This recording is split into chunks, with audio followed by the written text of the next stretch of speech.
இன்னைக்கு ஆண்டவர் நமக்கு கொடுத்த வசனம் என்னன்னா, மார்க் 11:12.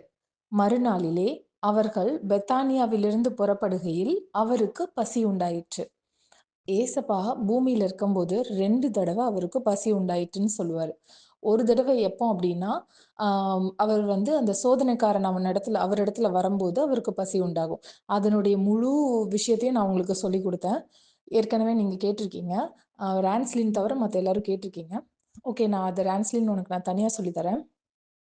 இப்போ 2வது அவருக்கு பசி உண்டாயிட்டு. இப்ப 2வது பசி உண்டாயிட்டு. ஓகேவா?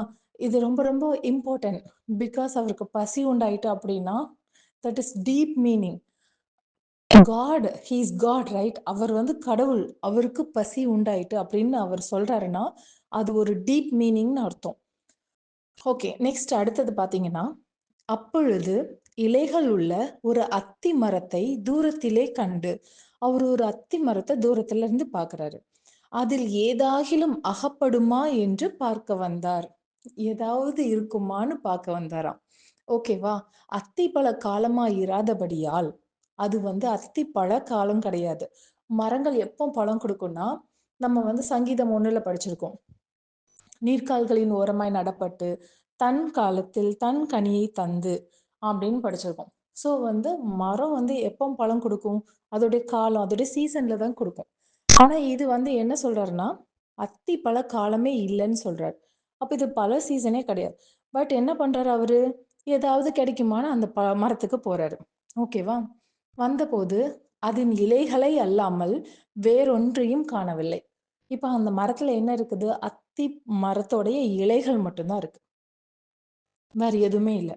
அப்பொழுது இயேசு அதைப் பார்த்து, இது முதல் ஒரு காலும் ஒருவனும் உன்னிடத்தில் கனியை புசியாதிருக்க கடவன் என்றார். அதை அவருடைய சீஷர்களும் கேட்டார்கள். ஓகேவா? மறுநாள் பேதுரு சொல்லுவாரு, மரம் பட்டு போச்சுன்னு. ஓகேவா? ஸோ வந்து ஆ எப்பவுமே ஆண்டவருடைய வார்த்தை இருபுறமும் கருக்குள்ள பட்டயமா இருக்கும். 2 விஷயங்கள் இருக்கும். இத நீங்க டைரக்ட் மீனிங்கா எடுத்துக்கலாம். ஆனா, இதுல ஒரு டீப் மீனிங்கும் இருக்கும். ஓகேவா? அது வந்து ஆவியானவர் தான் அத வெளிச்சம் போட்டு காட்டுவார். அது வந்து மனுஷனுடைய கண்களுக்கு தெரியாது. இது வந்து சாதாரணமா மனுஷனுடைய கண்களுக்கு என்ன புரியுமோ, அது எல்லாம் நம்ம எல்லாருக்குமே புரிஞ்சது தான். பட் ஆனா, இதுல ஒரு டீப் மீனிங் இருக்கு. அது ஆவியானவர் நமக்கு அத இணைச்சு சொல்லி தருவாரு. இது வந்து இந்த வசனம் இந்த ஒரு சாப்டர் ஆண்டவர் இந்த மரத்த சபிச்சது எங்கெல்லாம் கனெக்ட் ஆயிருக்குன்னு பார்த்தீங்கன்னா, ஷாக் ஆயிருவீங்க. சொல்லட்டுமா? நேரா வாங்க. எங்கன்னா, நம்ம ஆதியாகமத்துக்கு. ஓகேவா? ஆதியாகமம் 3:7. அப்பொழுது அவர்கள் இருவருடைய கண்களும் திறக்கப்பட்டது. அவர்கள் தாங்கள் நிர்வாணிகள் என்று அறிந்து, அத்தி இலைகளைத் தைத்து, தங்களுக்கு அரைக்கச்சைகளை உண்டு பண்ணினார்கள். ஓகேவா? என்ன பண்றாங்க?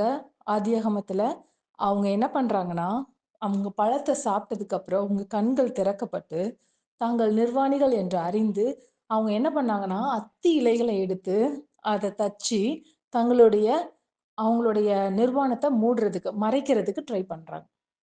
ஓகேவா? இப்போ ஆண்டவர் அங்க என்ன பண்ணாரு? "ஆதாமே நீ எங்கே இருக்கிறாய்?" அப்படின்னு கூப்பிட்டாரு. தேடினாரு அவன. தேடினாரா? பக்கத்துல போனாரா? அங்க என்ன இருந்துச்சு? இலை இருந்துச்சு. எத மறைக்க? மனிதனுடைய பாவத்த மறைக்க. ஓகேவா? இப்ப இங்க என்ன பண்றாரு அவரு? தூரத்துல அத்தி மரத்த பாக்காரு. Again same thing. ஏதாவது அகப்படுமான்னு பாக்காரு. அங்க இலைகள் தான் இருந்தது. ஓகேவா? 2 விஷயங்களும் இருக்கா? புரியுதா உங்களுக்கு? இப்போ தேவன் வந்து முதலாவது ஆண்டவர் வந்து அத்தி இலைகள தைத்து பாவத்த மூட மனிதன் பிரயாசிக்கும்போது, ஆண்டவர் அவனுக்கு என்ன சொன்னாரு? "நீ உன் முகத்தின் வேர்வையால் ஆகாரம் புசிப்பாய்ன்னு" சொன்னார். ஓகேவா? அதனால மனிதன் என்ன பண்ணான்? அவன் வந்து மண்ணுக்கு திரும்ப திரும்ப ஆரம்பிச்சான். கொஞ்ச நாள் வந்து பூமியில நம்ம எல்லாருக்கும் ஒரு குறிப்பிட்ட காலம் இருக்கு. நம்ம மண்ணுக்கு திரும்புறோம். இப்போ தேவன் 2வது முறையா என்ன சொல்றாரு? அப்பொழுது இயேசு அதைப் பார்த்து, இது முதல் ஒருவனும் ஒரு காலமும் உன்னிடத்தில் கனியை புசியாதிருக்க கடவன் என்றார். This is second death. First death அந்த ஏதேன் தோட்டத்துல நடந்துச்சு. செகண்ட் டெத் எங்க வருது அப்படின்னா, இனிமே சம்பவிக்க போகுது. ஒரு மனுஷனுக்கு 2 மரணம் உண்டு. முதலாவது மரணம் சரீரத்திலையும், 2வது மரணம் ஆத்துமாவிலையும் உண்டு. ஓகேவா? அப்ப ஆண்டவர் எத கர்ஸ் பண்றாரு அப்படின்னா, மனிதன் தன்னுடைய பாவங்கள மறைக்க அவன் தேடுற எல்லா வழிகளையும் தான் கர்ஸ் பண்றாரு. அதுதான் அந்த அத்தியில. அவன் தன்னை இவனுக்கு புரியாது. பிகாஸ் ஏதேன்ல அப்போ வந்து மரங்கள் வந்து என்ன பண்ணாது? இலைகள் வந்து உதிராது. இலைகள் அழுகாது. இலைகள் மக்காது. அதுல ஜீவன் இருந்தது. இப்போ அதனால அவன் என்ன பண்ணான்? இலைகள எடுத்து வேகமா தனக்கு ஆடைகள தச்சுக்கிட்டான். அது தன்னை காப்பாத்தும்னு நினைச்சான். ஆனா இல்ல. ஏன்னா இலைகள் இன்னும் கொஞ்ச நேரத்துல என்ன ஆயிரும்? காஞ்சு விழுந்துரும்னு தேவனுக்கு தெரியும். அதனாலதான் தேவன் என்ன பண்ணாரு? பலிய அங்க செலுத்தினார். அது என்ன பலி? மீட்பின் பலி. அது யாரு? குமாரனாகிய கிறிஸ்து. அங்க ஒரு மிருகத்தை பலி செலுத்தி அதனுடைய தோலை எடுத்து அவங்களுக்கு தோல் உடைகளை உடுத்தி அவங்களை அனுப்பினார். அங்க ஒரு மீட்ப தேவன் உருவாக்குனாரு. அதையே தான் கிறிஸ்து இங்கேயும் நமக்கு ஞாபகப்படுத்துறாரு. என்ன ஞாபகப்படுத்துறாரு? இந்த மரத்துல உள்ள இலைகள்ல உங்களுக்கு என்ன கிடைக்காது?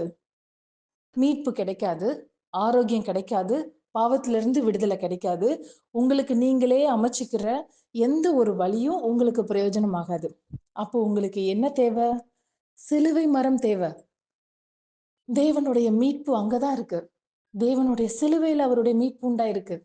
என்ன மரம் தேவன் தருதா உங்களுக்கு? இதோ ஜீவ விருட்சம் மறுபடியும் பூமியினுடைய நடு மத்தியில மையத்துல வைக்கப்பட்டுச்சு. உங்களுக்கு தெரியுதா? அதுவே ஜீவ விருட்சம். இயேசு கிறிஸ்துவனுடைய சிலுவையின் அண்டையில வருகிற ஒவ்வொருத்தரும் அவருடைய ஜீவனை பெற்றுக்கொள்வாங்க. ரொம்ப ஷாக்கிங்கா இருக்குல்ல? செம்ம மேட்டர் இல்ல? அப்படியே வெளிப்படுத்தின விசேஷத்துக்கு வாங்க. இப்போ வெளிப்படுத்தின விசேஷம் 22வது அதிகாரம் 1வது வசனம். பின்பு பளிங்கை போல் தெளிவான ஜீவ தண்ணீர் உள்ள சுத்தமான நதி தேவனும் ஆட்டுக்குட்டியானவரும் இருக்கிற சிங்காசனத்திலிருந்து புறப்பட்டு வருகிறதை எனக்கு காண்பித்தான். ஓகேவா? நதி எங்கிருந்து வருதா? சுத்தமான நதி சிங்காசனத்திலிருந்து வருது. தேவனுடைய சிங்காசனத்திலிருந்து வருது. ஆண்டவர் என்ன சொல்லியிருக்காரு? இருதயத்துல இருந்து தேவனை தேடுகிற, தேவனோட ஐக்கியமா இருக்கிற அவருடைய பிள்ளைகளுடைய இருதயத்துல இருந்து என்ன உண்டாகும் இருக்காரு? ஜீவ தண்ணீருள்ள ஊற்றுகள் புறப்படும் சொன்னார். அப்போ தேவன் எங்க வாசமா இருக்கிறாரோ அங்க ஜீவ தண்ணீர் ஊற்று புறப்படும். ஓகேவா? இப்போ தேவன் உங்களுடைய இருதயத்துல வாசமா இருந்தார்னா உங்களுடைய இருதயத்திலிருந்து என்ன புறப்படும்? ஜீவ தண்ணீர் உள்ள ஊற்று புறப்படும். இப்ப பாருங்க, அது என்ன பண்ணுது? நகரத்து வீதியின் மத்தியிலும் நதியின் இரு கரையிலும் 12 விதமான கனிகளை தரும் ஜீவ விருட்சம் இருந்தது.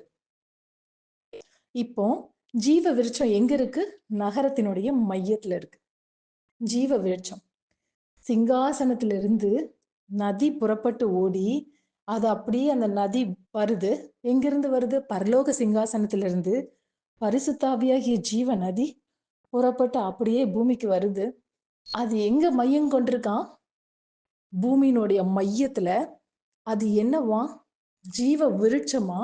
அந்த விருட்சத்தோட பேர் என்னவா? பூமியில சிலுவை மரமா? தேவகுமாரனா? அவர் தான் அந்த விருட்சம், ஜீவ விருட்சம். இப்போ அந்த விருட்சம் என்ன பண்ணுதா? அதுதான் இயேசு கிறிஸ்துன்றதுக்கு அடையாளப்படுத்துறதுக்கு அங்க என்ன சொல்லியிருக்காங்க தெரியுமா? அது 12 விதமான கனிகளை தருமா. அந்த ஒரு மரமே 12 விதமான கனிகளை தருமா. மாதத்துக்கு ஒரு புது கனியை தருமா. ஓகேவா? இப்போ இயேசு கிறிஸ்து எத்தனை அப்போஸ்தலர்களை தேர்ந்தெடுத்தாரு? 12. ஓகேவா? அதுக்கப்புறம் இயேசு கிறிஸ்து எந்த வயதுல ஊழியம் பண்ண ஆரம்பிச்சாரு? 12. ஓகேவா? இதுக்கப்புறம் இன்னொரு மேட்டர் சொல்றேன். அது கேட்டீங்கன்னா இன்னும் ஷாக் ஆவீங்க. என்னன்னா, யவீருவோடைய வீட்டுல அவருடைய மகள் வந்து மரித்து போயிருப்பா. சோ வந்து ஆண்டவர் என்ன பண்ணுவாரு? அவளை குணமாக்குவார். சோ வந்து என்னன்னா, ஆண்டவர் பூமியில 3 பேரை குணமாக்கியிருக்காரு. ஒரு வாலிபன், ஓகேவா? ஒரு விதவை தாயினுடைய வாலிபன், இன்னொன்னு யவீருவோடைய மகன், 3வது லாசரு. சோ இவங்க 3 பேரையும் ஆண்டவர் வந்து என்ன பண்ணியிருக்காரு? குணமாக்கி உயிரோடு எழுப்பியிருக்காரு. இது 3மே என்னன்னா அவருடைய உயிர்த்தெழுதலோட கனெக்ட் ஆகும். சோ வந்து அவர் உயிர்த்தெழ போறாருன்றத மக்களுக்கு தெரிவிக்கிறதுக்காக இந்த நற்கிரியை அவர் நமக்கு முன்னக்கூட்டியே செஞ்சு காமிச்சிருப்பாரு.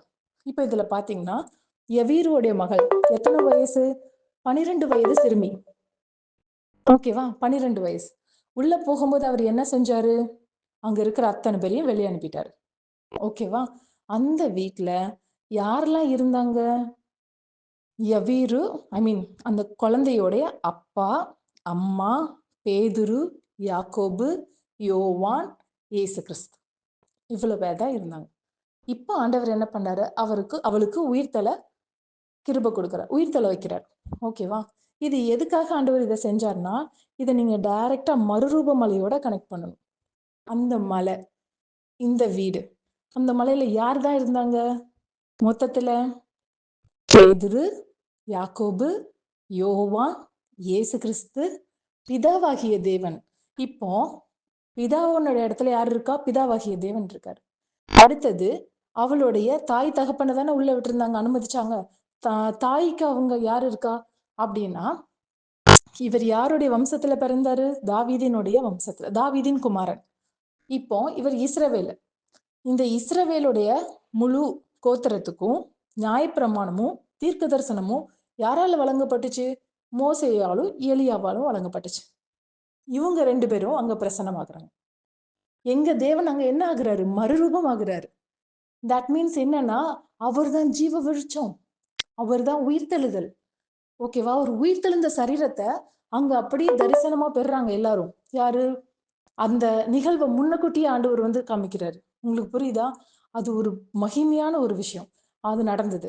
சோ இது ரெண்டும் கனெக்டட். அந்த 12, அந்த ஜீவ விருட்சங்கள், இந்த 12 வயது சிறுமி, ஆண்டவர் 12 வயதுல ஊழியத்துக்கு வந்தது, இது எல்லாமே 12 கோத்திர தலைவர்கள், இது எல்லாமே கனெக்டட் தான். எல்லா மனிதர்களுக்கும் ஆண்டவரே யாரா இருக்காரு? ஜீவ விருட்சமா இருக்காரு. இப்போ அந்த ஜீவ விருட்சத்துக்கு எதுக்காக இந்த டாபிக் வரேன்னா, கீழே கொடுக்கப்பட்டிருக்கு. அந்த விருட்சத்தின் இலைகள் ஜனங்கள் ஆரோக்கியம் அடைகிறதுக்கு ஏதுவானவைகள். ஓகேவா? அந்த விருட்சத்தினுடைய இலைகள் ஜனங்கள் ஆரோக்கியம் அடைவதற்கு ஏதுவானவைகள். அப்படின்னா என்ன அர்த்தம்? இங்க ஏற்கனவே நம்ம பார்த்தோம். எந்த இலை உதவல? அத்தி மரத்தினுடைய இலை உதவல. ஓகேவா? ஆனா எந்த இலை உதவுது? ஜீவ விருட்சத்தின் இலை வந்து உதவுது. ஏன்னா ஆண்டு ஒரு வார்த்தை சொல்றாரு, பேதுருவை பார்த்து சொல்றாரு, பேதுருவே, சாத்தான் வந்து என்ன பண்றானா, கோதுமையை சுலகினால புடைக்கிறது போல அவன் உன்னை புடைக்கிறதுக்கு உத்தரவு கேட்டுக்கொண்டான். நானும் உன் விசுவாசம் ஒளிந்து போகாமல் இருக்க உனக்காக வேண்டிக் கொண்டேன் அப்படின்னு சொல்லிட்டு, நீ குணப்பட்ட பின்பு உன் சகோதரரை ஸ்திரப்படுத்து என்றார். நீ குணப்பட்ட பின்பு அப்படின்னா, ஒரு பாவம் செய்யும் போது அந்த மனிதன் என்ன ஆயிடுறான்? காயமடைகிறான். அப்போ அந்த பாவத்திலிருந்து அவன் வந்து அதுல இருந்து அது சரியாயி அது கியூர் ஆகணும். அப்ப அது குணப்படணும். சோ குணப்பட்ட பின்புன்னு சொல்றாரு. இங்க என்ன நடக்குது? அந்த விருட்சத்தின் இலைகள் ஜனங்கள் ஆரோக்கியம் அடைவதற்கு ஏதுவானவைகள். அப்படின்னா ஏசு கிறிஸ்துவினுடைய அந்த ஜீவ விருட்சம் அவர்தான். அவராலே தான் பாவத்திலிருந்து விடுதலையாகி அவராலே தான் நம்ம ஆரோக்கியமும் அடைய முடியும். Thank you Lord, thank you so much.